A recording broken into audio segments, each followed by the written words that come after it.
Morning class. Good morning sir. आइए इधर से जाइए आप। बहुत अच्छा लड़का है ये। सब के सब देखो, सब के सब क्या वाले है, किधर जा रहा है। नीचे साइड ऐसी करो, खुश हो गए सब देख के, है ना। अब तो ना हो गया काम इसका, तुम लोग को दिखाने के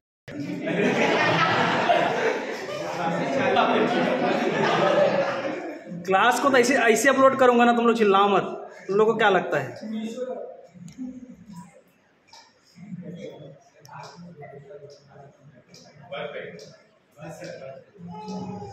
चलिए स्टार्ट करें। अब ऊपर मत जाना। न्यूक्लियर रिएक्टर, ठीक है। वीडियो आज का हमारा टॉपिक है, ये क्लास जो है बीटेक फर्स्ट ईयर का है, ठीक है। बीटेक फर्स्ट ईयर में हम लोग यूनिट नंबर 2 देख रहे थे।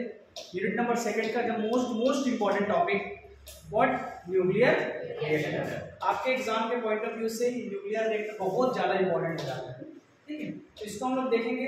न्यूक्लियर रिएक्टर इसलिए इंपॉर्टेंट हो जाता है कि यदि हम इंडिया पे देखें, हमारे इंडिया में जो एनर्जी प्रोडक्शन का वर्क देखें, है ना, चाहे प्रोपल्सन का वर्क देखें, है ना, large amount of energy production की बात करें तो हमको ये nuclear reactor very helpful for us, ठीक है। बट उसमें बहुत सारे प्रिकॉशन, बहुत सारे सावधानी, तो हम लोग स्टार्टिंग से देख रहे हैं कि न्यूक्लियर रिएक्टर किस पर बेस है, कौन साइंटिस्ट है, इसका डेफिनेशन पार्ट देखेंगे, डायग्राम पार्ट पे एक्सप्लेनेशन करेंगे, ठीक है। And main parts of this nuclear reactor, then इसके कंपोनेंट को देखेंगे, मॉडरेटर को देखेंगे, फ्यूज को देखेंगे, कूलेंट को देखेंगे, वन बाय वन एक्सप्लेन करेंगे। देन इसके यूजेस क्या हैं, इंडिया में कहाँ कहाँ पर है, ठीक है, ये हम वन बाय वन डिस्कस करेंगे। Now come to the definition of nuclear reactor. Okay, nuclear reactor is a device. What, nuclear reactor is a device. कैसा डिवाइस है? Self sustaining controlled chain reaction and fusionable material, and there is the source of controlled energy. Nuclear reactor was built by Enrico Fermi in 1942. Definition part is clear? Done? Definition part is clear? क्या क्या मैंने nuclear reactor was built. Nuclear reactor is a device in a self-sustaining controlled chain reaction. Okay. अब मैं आप लोगों को कल बताया हूँ कंट्रोल्ड और अनकंट्रोल्ड चेन रिएक्शन, तो मेरे ख्याल से आप समझ गए होंगे कि अब हम बात किस पर करेंगे। दो प्रोसेस हम लोग कल देखे थे, एक हमारा था किस पर, फिशन, एक वन था फ्यूजन, ठीक है। Fission create confusion. इसको ध्यान देना, जो फिजन होता है, फिजन प्रोसेस में हम लोग क्या करते हैं, एक हैवी एटम्स को लेते हैं, एक हैवी एटम्स को लेने के बाद क्या करते हैं, उसमें एक न्यूट्रॉन बॉम्बार्ड करते हैं।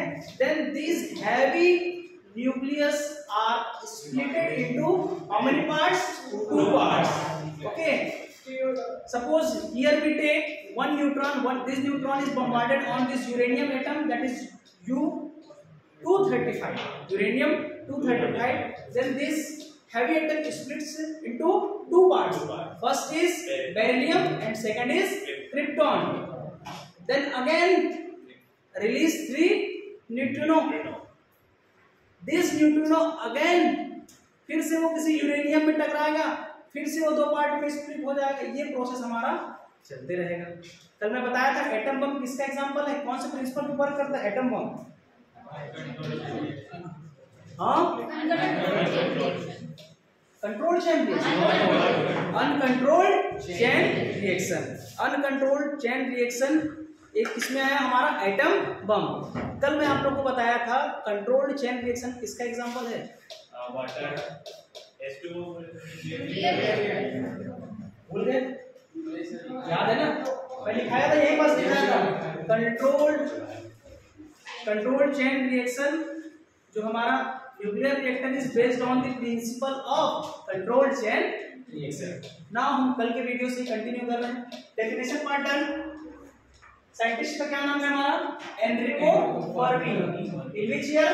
1942। और एनरिको फर्मी साहब को इसके न्यूक्लियर रिएक्शन पे बहुत सारे वर्क करने पे, है ना, नोबेल प्राइज दिया गया। कब? 1958 में इनको नोबेल प्राइज दिया गया। डेफिनेशन पार्ट लिख लोगे आप? इसी कोई दिक्कत? Now come to the diagram part.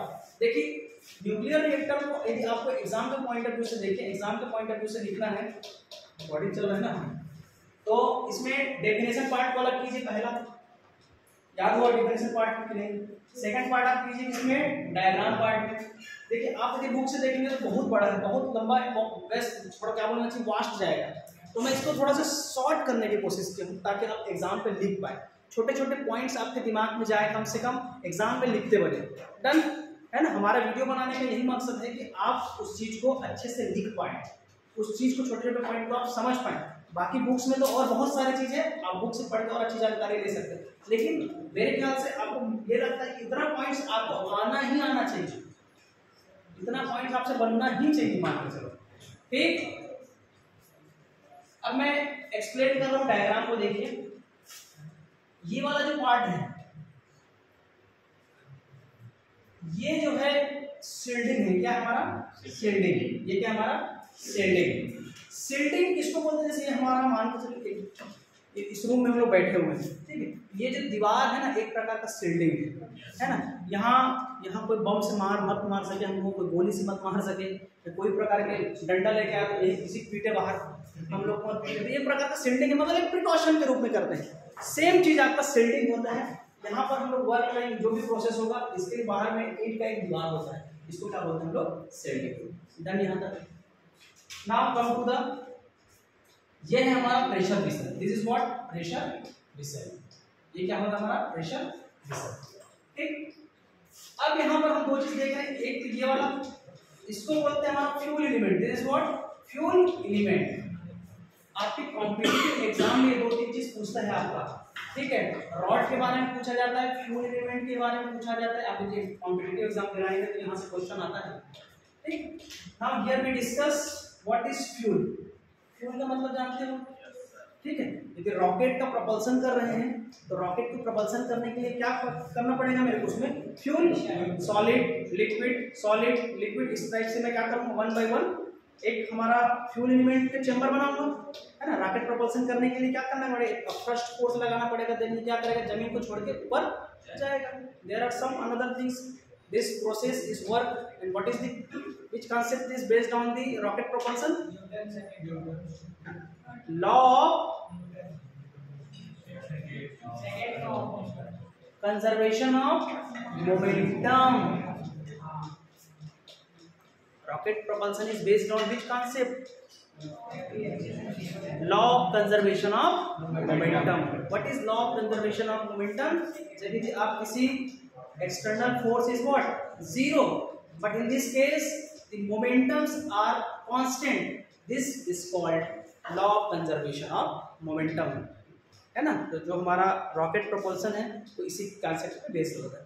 ये मैं आपको एकदम थोड़ा सा लिंकअप करके बताया हूँ, आपका कॉन्सेप्ट यहाँ पर एप्लीकेबल नहीं है मोमेंटम वाला। डन, तो हम समझने जा रहे हैं फ्यूल्स को। तो फ्यूल ऐसा है कि किसी भी रिएक्टर में, है ना, कोई भी वर्क कराने के लिए वो सफिशिएंट होता है। यहाँ पर हम लोग जो फ्यूल यूज करेंगे वो क्या होगा? हमारा यूरेनियम। क्या रहेगा?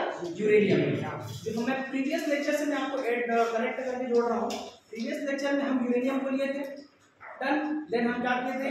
वन न्यूट्रॉन बम्बार्ड कराए थे, तो हमारा फ्यूल एलिमेंट क्या होगा? वहाँ बस uranium. Then this uranium is splitted into how many parts?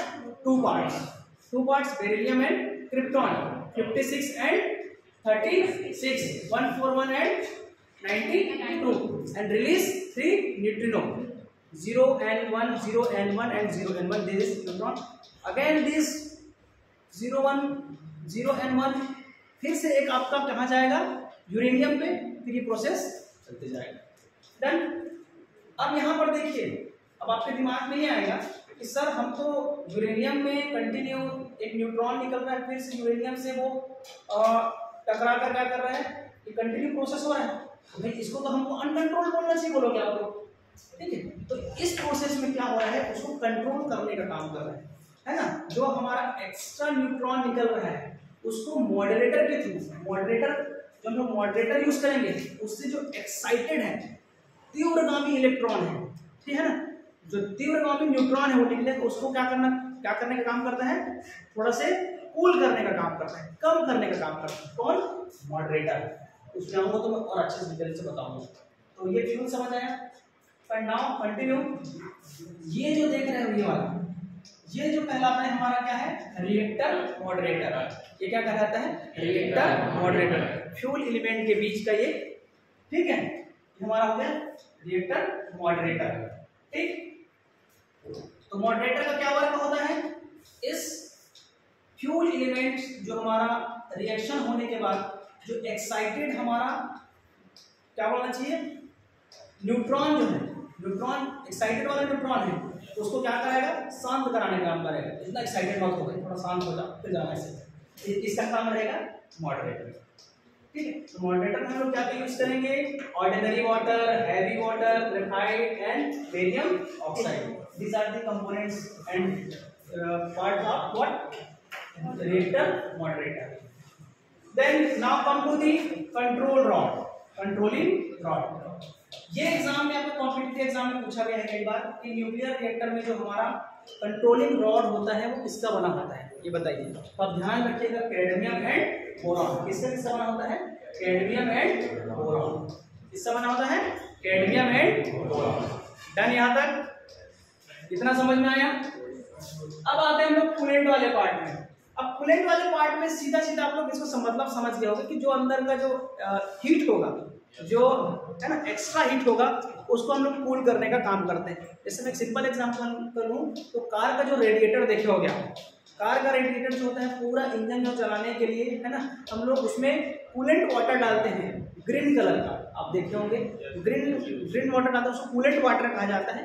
वो क्या करता है, पूरे इंजन को एक प्रकार का कूल करने का काम करता है, ठंडा करने का काम करता है। तो इस प्रकार हमारे रिएक्टर में काम होगा तो क्या वो large amount of heat generate होगा, उसको क्या करेगा, ठंडा करने का काम करेगा, कूल करने का काम करेगा। कौन, coolant.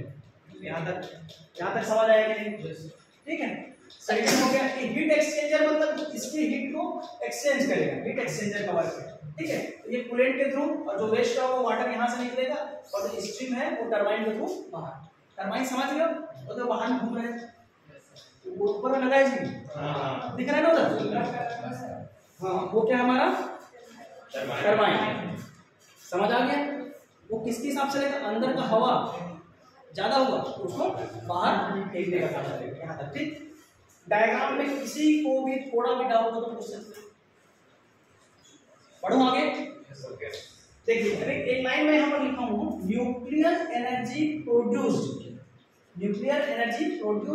In a fission process.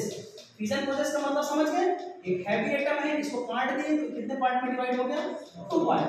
Fission process can be converted into useful electrical energy.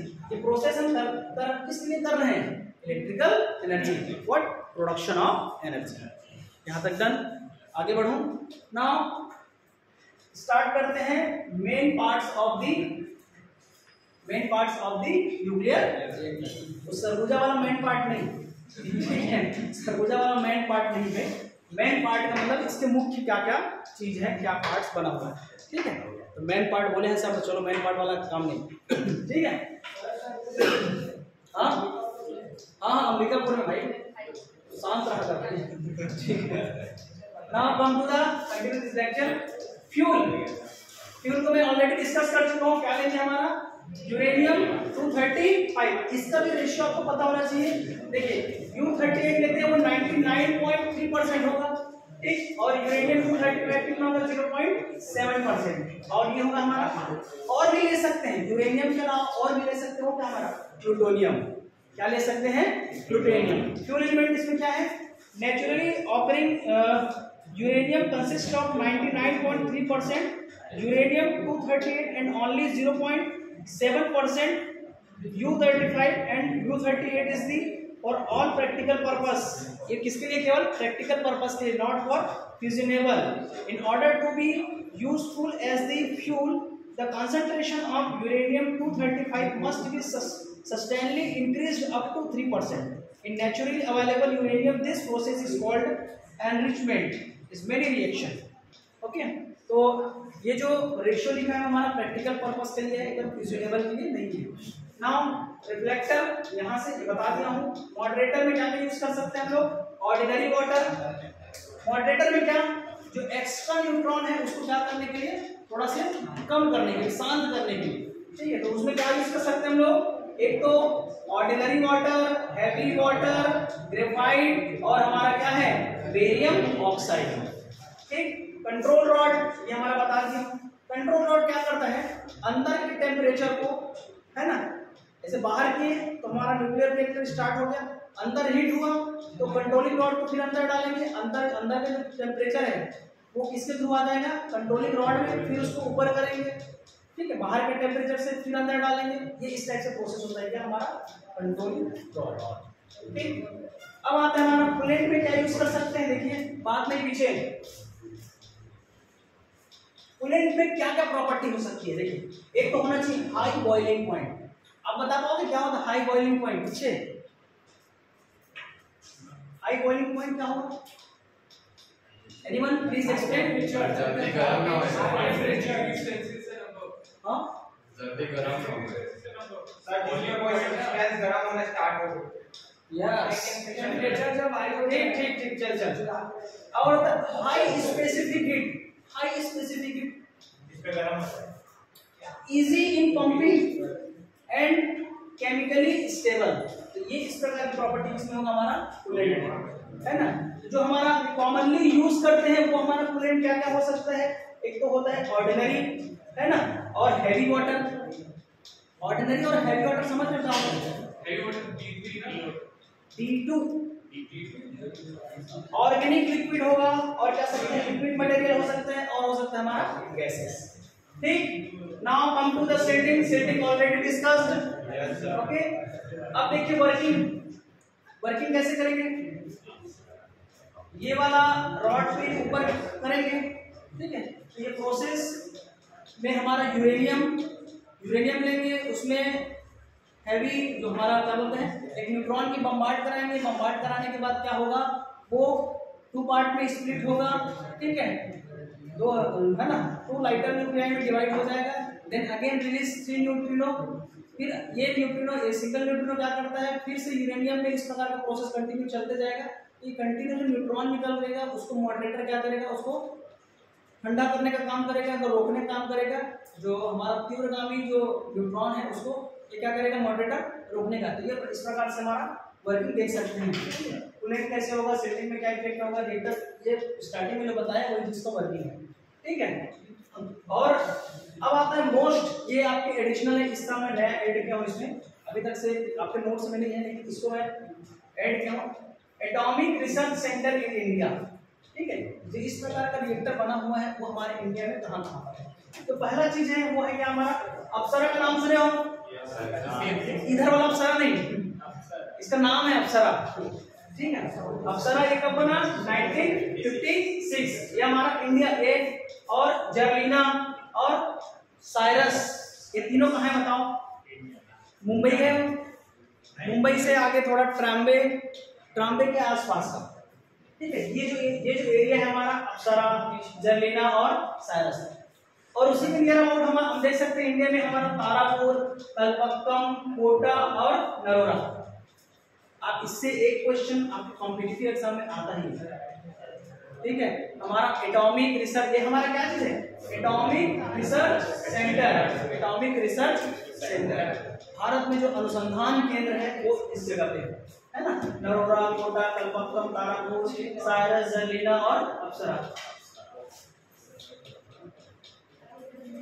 ये साइरस जो है ना कनाडा के सहयोग से बना है, याद रखिएगा, कनाडा के सहयोग से साइरस का जो जगह है वो बना हुआ है। जैसे हमारा भिलाई इस्पात संयंत्र है ना, वो किसके सहयोग से बना है?